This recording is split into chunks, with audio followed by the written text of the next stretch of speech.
말씀 들어가기 전에 한마디 말씀을 드리고 그리고 하도록 하겠습니다. 이 설교를 되도록이면 20분 안에 그렇게 하도록 하겠습니다. 설교는 길게 하는 게 오히려 쉬워요. 근데 짧게 요약을 해서 한다는 게 참 어렵습니다. 사실은 목회자에게. 그래서 20분 정도로 언제나 이 본문의 말씀을 가지고 이렇게 말씀을 드리려고 하는 이유는 유튜브를 통해서 보는 몇 분의 분들이 계신데 끝까지 듣게 하기 위해서 이렇게 보면 조회수만 올리도록 이렇게 그냥 누르기만 했지 조금 듣다가 마는 그런 경우가 많습니다. 물론 저는 이제 이렇게 20분 동안 요약을 해서 설교를 하다 보면 저게 들어가지는 않습니다. 예화 같은 거를 넣지는 않게 되죠. 많이 들어가질 않습니다. 그러다 보면 조금 재미가 없는 경우가 있지만 그러나 우리가 중요한 것이 복음을 바로 알아야 되기 때문에 그래서 복음에 대한 것을 주로 그렇게 말씀드리고자 합니다. 또 하나는 우리가 이렇게 예배를 드리는 것은 저희 집에서부터 지금 시작이 되는 겁니다. 그래서 이것이 벌써 3년이 넘었습니다. 집에서부터 이렇게 시작을 해가지고 하는 이유는 좀 더 우리에게 들어오는 헌금, 우리가 지금 예배를 드리면서 나오는 헌금을 가지고 전액을 모두 다 선교를 하고 있습니다. 물론 몇 군데 되지는 않지만은 그러나 하나님 앞에 늘 기도하면서 전액을 어디에고 우리의 손길을 필요로 하는 곳을 보내고 싶은 마음에서 시작이 된 것입니다. 단 한 푼도 어디에 다른 데는 사용하지 않고 선교에만 쓰고자 합니다. 많은 기도를 부탁드립니다. 오늘 본문 말씀 들어가도록 하겠습니다. 오늘 본문은 에베소 3장 1절에서부터 13절의 내용입니다. 제목은 하나님의 비밀의 경륜, 하나님의 비밀의 경영하심, 뭐 이렇게 말씀을 붙일 수가 있죠. 자, 여기서 말씀에 바로 들어가기 전에 단어부터 하나 정리를 해야 되겠어요. 경륜이라는 단어가 나옵니다. 경륜이라는 단어는 국가를 통치하는 일을 말하고 있기도 하고 또는 그 방책 일을 조직하여서 경영하는 것을 경륜이다 이렇게 얘기를 합니다. 영어로는 매니지먼트를 얘기를 하죠. 경영 관리를 얘기를 하는 것이니까. 그 다음에 또 administration이라고 말을 합니다. 거의 같은 단어가 되는 거죠. 그래서 NIV에서는 New International Version이라는 영어 성경에서는 administration으로 사용이 되어 있더라고요. 헬라어로는 오이코노미아라는 그런 말이에요. 오이코노미아라는 그런 말인데 집이라는 뜻의 오이코스와 그 다음에 법이라는 뜻의 노모스가 합성어예요. 둘이 합해진 단어예요. 그래서 집관리라는 그런 뜻을 가지고 있습니다. 여기서는 하나님의 계획이 진행되는 정도를 보면, 정도라는 건 무슨 말이에요? 어느 정도를 갖다가 어디에서 있었던 그 정도를 갖다가 하나님께서 지금 그것을 행하셨다. 경영하시는데 그것을 계획 안에서 하셨다라는 그런 의미를 말하고 있는 거예요. 그래서 하나님의 계획이 진행되는 정도를 말하고 있습니다. 근데 비밀이라는 말이 나왔잖아요. 이 비밀이라는 말은 언제나 참 구미가 땡기죠. 흥미가 땡기죠. 초등학교 때 반 아이 중에 심술 굽고 치사스러운 그런 아이가 있었어요. 전 치사스럽다는 단어를 갖다 제가 사용을 하니까 좀 미안하기도 하네요. 뭐 아이니까 그렇죠. 그래서 예를 들어서 구슬치기나 땅 따먹기 혹은 딱지치기를 하게 되면은 지가 질 것 같으면 갑자기 판을 뒤집어 엎습니다. 하다 말고서 완전히 뒤집어 엎고 또 그렇지 않으면 졌는데도 이겼다고 우기거나 반칙을 하고도 아니라고 우기는 등 참 모든 아이들이 그 아이와 같이 경기를 하길 싫어했었어요. 지가 지도하겠다고 하니까는 넌 하지 말아라고 할 수 없으니까 끼워주기는 하지만은 그 아이하고 같이 놀기를 싫어했었어요. 그런데 한 번은 여름방학 때죠. 서울에 있는 그 중랑천이라고 있습니다. 그 동대문구에 보면 중랑천이라고 있었는데 미역감으로 간 적이 있었어요. 저희는 그때 홍릉에 살고 있었는데 홍릉에서 그 중랑천까지는 제법 거리가 멉니다. 그래도 아이들이기 때문에 또 아주 더운 날씨고 그러기 때문에 또 더운 것도 생각 안 하고 그냥 간 거예요. 그때는 그냥 무조건 갑니다. 그래가지고 가서 미역값으로 간 적이 있었는데 그때 그 아이하고 거기서 마주친 거예요. 물론 그때 홀딱 다 벗고 미역을 감는 애들도 있었고 팬티만 입고, 그때 당시엔 어려웠던 시대이니까 팬티만 입고 하는 애들도 있었습니다. 그 아이는 그때 당시에 팬티를 입고 있었는데, 그런데 배꼽이 한 5cm 정도 나왔어요. 배꼽이 제법 붓더라고요. 근데 그게 5cm 정도 나왔으니 참 얼마나 보기가 좋았을까요? 그래서 그 아이에게 너무나 좀 시원해서 가서 물었어요. 너 왜 배꼽이 그러냐? 배꼽이 왜 그렇게 생겼냐? 그랬더니 이 아이가 금방 얼굴이 새빨개지더니 저한테 와가지고, 야, 누구에게도 그런 얘기 하지 마라. 아무 얘기도 해주지 마라. 그래도 저한테 말이죠, 간절한 눈빛으로 그렇게 부탁을 하더라고요. 물론 그 부탁을 제가 들어줬죠. 일제 누구한테도 그 얘기는 하지는 않았습니다. 근데 참 중요한 거는 다른 놀이를 할 때 그 아이가 저한테만은 치사스러운 일을 안 하는 거예요. 옛날에 했던 그런 치사스러운 일을 절대로 안 하는 것이었습니다. 왜 그랬을까요? 혹시나 다른 애들한테 내가 그런 얘기를 할까봐 저한테는 비율을 맞추느라고 그랬던 것 같습니다. 그 아이에게는 그것이 굉장히 큰 비밀이었던 것이에요. 그러나 하나님의 비밀은 그런 것이 아닙니다. 누구나가 다 알아야 되는 비밀이에요. 하나님께서 뜻하시는 바가 있어서, 계획하시는 바가 있어서 하나님의 모든 세계 경영의 정도에서 보여주시지 않았던 비밀, 그러나 이제는 모두 다 알아야 하는 비밀입니다. 함께 1절을 보시면 4절까지 함께 읽어보죠. 이러므로 그리스도 예수의 일로 너희 이방인을 위하여 갇힌 자 된 나 바울이 말하거니와, 자신이 지금 감옥에 갇힌 것은 이방인을 위한 것이라는 것이요, 이것도 하나님의 경륜 속에 있는 것이죠. 2절부터 다시 보면 너희를 위하여 내게 주신 하나님의 그 은혜의 경륜을, 하나님의 그 은혜의 경영하심을 뭐 이렇게 얘기할 수도 있죠.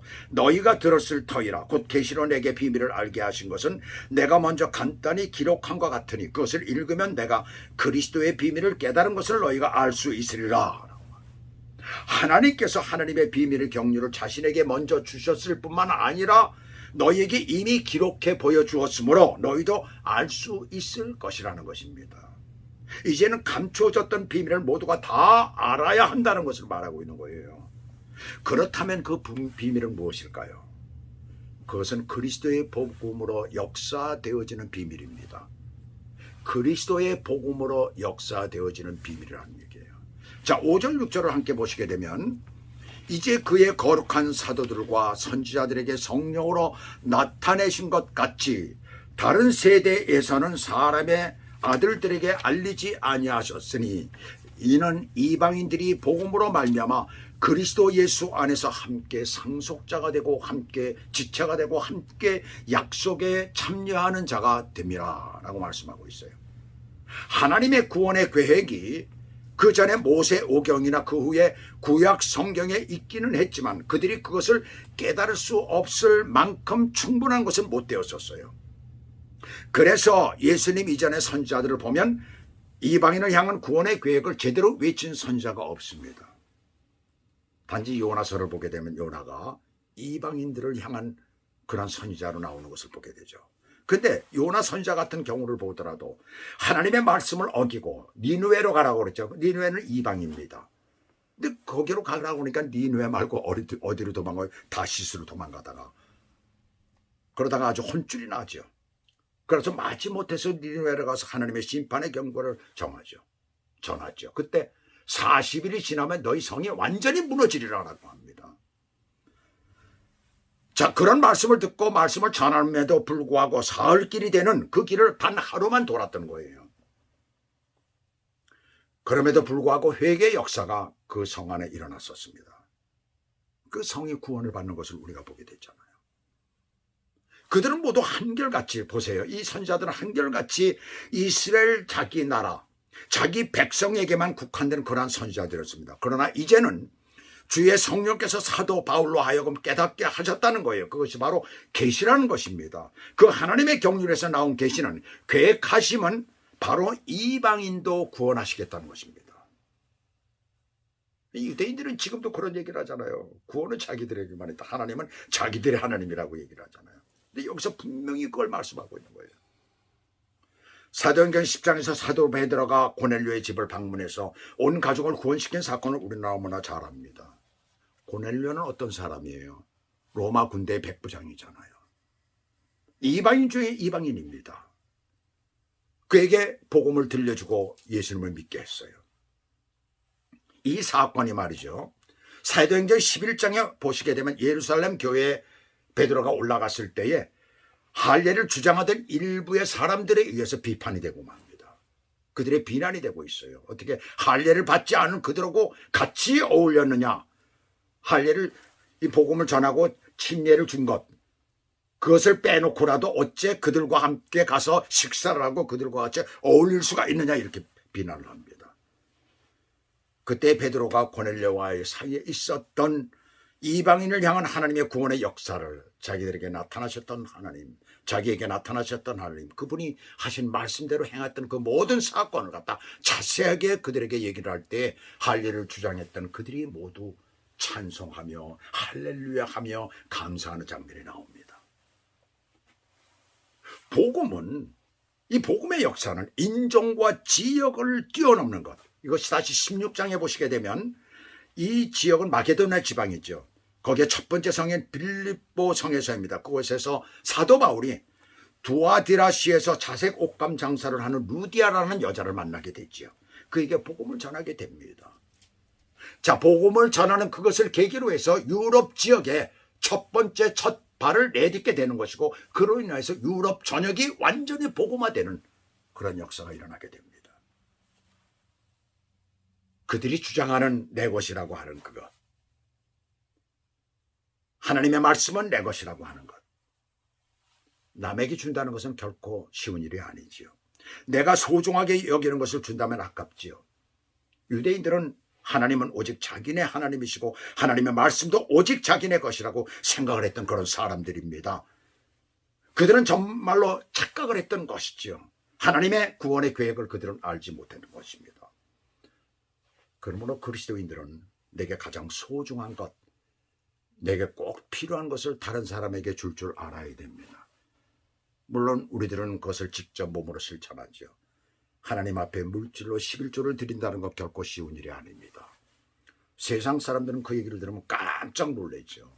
세상 사람들은 그것을 보고 우리들을 보고 바보라고 그러잖아요. 병신들이라고 그러잖아요. 깜짝 놀랍니다. 11조로 하나님, 아니 자기 수입의 10분의 1, 아이고야 이거 가지고 술 마시기도, 아유 저 술 마셨으면 딱 좋은데 그것을 뭐 하나님 앞에 드려, 말도 안 되는, 하나님이 살아계시기나 해, 이런 식으로 얘기를 합니다. 가장 소중한 것을 드릴 줄 알아야 돼요. 무엇을 우리가 또 드려야 됩니까? 주님께로부터 받은 사랑, 하나님의 말씀, 예수 그리스도의 희생, 그 아주 정말 귀중한 것이잖아요. 어쩌면 우리 생명보다도 더 귀중한 것입니다. 그것을 다른 사람에게 드릴 줄 알아야 되는 거예요. 그것이 바로 그리스도인의 삶이 되어야 되는 것입니다. 그런데 복음을 받은 이방인의 6절을 보시면, 이는 이방인들이 복음으로 말미암아 그리스도 예수 안에서 함께 상속자가 되고 함께 지체가 되고 함께 약속에 참여하는 자가 됨이라 라고 말씀을 하고 있어요. 여기 후사는 무슨 말입니까? 상속자라는 말이죠. 구약시대 때 야곱이 팥죽 한 그릇으로 장자권을 자기 형 에서에게서 뺏고 아버지를 속여 축복 기도를 가로챈으로 형 에서와 원수가 되는 그런 일은 다시는 없다는 것입니다. 이방인이라도 유대인과 같은 후사, 상속자가 된다는 것을 말하고 있는 거예요. 그 다음에 또 여기 보시게 되면 함께 지체가 되고, 주인은 누구이고 뭐야? 그 다음에 지체는 누구라는 얘기입니까? 그런 게 없다는 얘기예요. 교회 안에서 우리는 모두 똑같은 존재가 된다는 것을 말하고 있습니다. 목사나 성도들이나 똑같은 존재라는 얘기예요. 그 다음에 보시게 되면 약속에 참여하는 자라는 것이 뭐예요? 아브라함, 이삭, 야곱의 자손에게 주어진 하나님의 약속에, 그러나 이제는 믿음 안에서 모두가 참여하는 자가 되었다는 것이에요. 이방인과 유대인 사이에 담이 허물어졌다는 것을 말하고 있습니다. 믿는 자 누구나가 약속에 참여하는 자인 것입니다. 할렐루야. 참 이게 놀라운 일이 우리 가운데 벌어진 것이에요. 그 다음 또 하나 하나님의 비밀의 경륜은 무엇입니까? 교회를 통하여 복음의 역사를 이루시는 비밀입니다. 10절을 보시면, 이는 이제 교회로 말미암아 하늘에 있는 통치자들과 권세들에게 하나님의 각종 지혜를 알게 하려 하심이니 라고 했어요. 교회로 말미암아라고 했어요. 하나님께서 교회를 세우시는 데는 뚜렷한 목적이 있어야 하시죠. 그 목적이 무엇입니까? 영혼을 구원시키는 것 아니에요. 그 목적을 교회를 통해서 이루신다는 거예요. 한마디로 교회가 영혼 구원의 요람이 되고 다른 말로 둥지이고 전도와 선교의 전진 기지라는 것입니다. 그것을 이루신다는 것입니다. 이 사실을 누구에게 알게 하신다고요? 여기서 통치자들과 권세들이라는 말이 나와요. 권세들에게 하나님의 각종 지혜를 알게 하신다는 겁니다. 여기서 이 통치자들과 권세들이라는 말은 에베소 1장 21절에도 같은 말씀이 나오는데 그 당시 랍비들이 생각하였던 천사들의 여러 가지 지위를 말하고 있는 것입니다. 그래서 천사들도 뭐 천사장들이 있어가지고 그래가지고 각종 지위를 맡고 있잖아요. 그 지위를 말하는 것이에요. 그들은 그렇게 하나님께로부터 권세를 받은 사람들입니다. 인간을 향한 어떤 통치를 가졌던 그런 것입니다. 그래서 인간들 가운데서 그들을 돕는 천사로서 이렇게 하나님의 명령을 받고 이렇게 하잖아요. 자, 그들은 하나님께로부터 직접 부르심을 받기도 하고 또 직접 명령을 받기도 하는 그런 사람들인데 그 천사들에게 알게 했다는 얘기입니다. 이것은 아주 놀라운 비밀이 되는 것이죠. 교회를 통해서 그렇게 하셨다는 거예요. 교회를 통해서 천사들이 제대로 할 수 없고 모르던 것들을 갖다 그들로 하여금 알겠다는, 통치자들, 하늘의 통치자들과 권세자들이 알게 했다는 것을 여기서 말씀하고 있는 것입니다. 교회를 통해서 그 비밀을 알게 해요. 그만큼 교회가 굉장히 하나님 앞에서 중요한 역할을 한다는 것을 우리들에게 가르쳐주고 있습니다. 자, 그렇다면 교회가 뭐예요? 교회는 헬라어로 뭐예요? 에클레시아라고 하죠. 그 뜻은 불러냄을 받은 무리, 불러냄을 받은 무리라는 얘기예요. 두 가지 뜻이 있어요. 하나님께로부터 불러냄을 받았다는 것입니다. 다른 말로 택함 받았다는 것이에요. 하나님께로부터 불러냄을 받았다는 것은 어떤 뜻을 가지고 있습니까? 많은 사람 가운데서 나를 갖다 택했다는 거예요. 한마디로 뽑았다는 거예요. 너 잘한다 라고 하면서 뽑았다는 것입니다. 내가 뭘 잘했길래 하나님 보시기에 너를 그렇게 나를 불러줬다는 것을 여기서 말씀하고 있어요. 또 한 가지 의미는 뭐예요? 어두움 가운데서, 죄악 가운데서 마귀의 세력권에서 불러내었다는 것이에요. 그런데 거기에 어떤 말이 붙여져 있습니까? 불러냄을 받은 무리라는 복수가 여기 들어가고 있잖아요.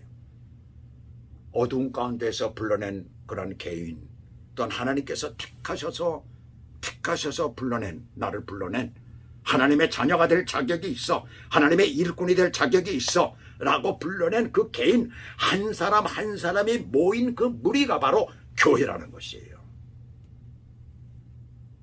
그렇다면 교회는 뭐예요? 외형적인 어떤 모습을 말하는 것이 아닙니다. 외형적인 어떤 모습은 함께 그 사람들이 모여져서 예배드리고 함께 일을 하는 그것을 교회라고 하는 것 아니에요. 그리고 숫자를 여기서 말하고 있는 것이 아니에요. 숫자를 많은 무리가 모였다고 해서 그것이 교회이고 작은 무리가 모였다고 해서 교회가 아니다라는 말을 할 수가 없다는 얘기입니다.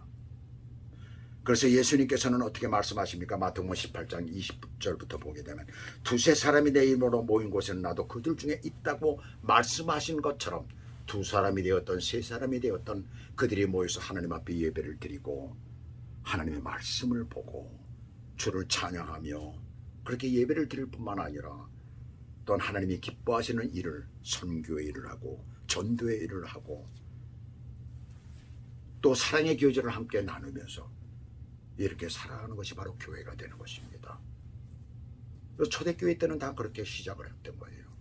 두세 사람이 모여서 예배를 드렸고 또 그것이 많아지게 되면 10사람, 20사람이 되면은 그때 가서 건물을, 장소를 좀 빌려가지고 그것이 교회가 된 거예요. 그리고 나서 더 많아지니까 건물을 짓고, 오늘날 사람들은 건물만 보고 교회다라고 이렇게 얘기를 하잖아요. 잘못된 생각들을 가지고 있다는 것입니다. 두세 사람이 내 이름으로 모인 곳에 주님이 함께 하신다라는 그것은 바로 교회 안에 내가 함께 한다는 그런 의미로 우리가 받아들일 수가 있는 것입니다. 그래서 언제나 주님 앞에 우리가 예배드리며 하나님의 교회로서 최선을 다하시기를 주님의 이름으로 부탁을 드립니다. 여기 오늘 본문에 11절부터 제가 읽어드리도록 하겠습니다. 곧 영원부터 우리 주 그리스도 예수 안에서 예정하신 뜻대로 하신 것이라. 이미 예정하신 뜻대로 이방인들에게도 복음을 전하시고 또 그 다음에 교회를 세워서 교회를 통하여서 구원의 귀한 역사를 이루게 하셨다는 것을 말하고 있죠. 우리가 그 안에서 그를 믿음으로 말미암아 담대함과 확신을 가지고 하나님께 나아감을 얻느니라. 그러므로 너희에게 구하노니 너희를 위한 나의 여러 환난에 대하여 낙심하지 말라. 이는 너희의 영광이니라. 그러니까 내가 지금 감옥에 갇혀서 지금 이 글을 쓰고 있는데 나에 대해서 걱정하지 말아라. 왜? 너희는 이미 교회로서 한 무리를 이루고 있고 그리고 너희는 하나님께서 세우신 하나님의 귀한 복음의 전진기지이니까 내가 없어도 너희들은 얼마든지 하나님의 일을 감당할 수 있다는 것을 여기서 말씀해주고 있는 것입니다. 그렇습니다. 우리는 어디에서든지 주의 일을 할 수 있는 그러한 존재들입니다. 하나님의 교회들입니다. 그것을 우리가 생각하며 주님 앞에 가까이 나가는 여러분들이 되시길 주 예수 그리스도 이름으로 축복합니다. 기도하시겠습니다. 하나님 아버지 감사합니다. 오늘 우리들이 가지고 있는 잘못된 편견을 깨고 또한 하나님께서 기뻐하시는 그 하나님의 말씀 안에서 교회가 무엇인지 그것이 하나님의 경륜이라는 것을 우리는 하나님의 놀라운 비밀의 역사하심이고 비밀의 계획이었다는 것을 우리가 오늘 말씀을 통해서 다시 한번 보게 됩니다. 하나님 아버지 주께서 이방에게 정말 복음을 전하시고 그리고 교회를 세우시고 그것을 통하여 구원의 귀한 역사를 이루신다는 것을 우리가 알며 우리가 어디에 있든지 두세 사람의 내 이름으로 모인 곳에 주님이 함께 하시는 줄 믿고 교회들이 열심히 주님 앞에 기도하며 가까이 나가며 주의를 잘 감당할 수 있도록 주님 은혜를 베풀어 주시옵소서. 감사드리며 우리 주 예수 그리스도의 이름으로 기도하였습니다. 아멘.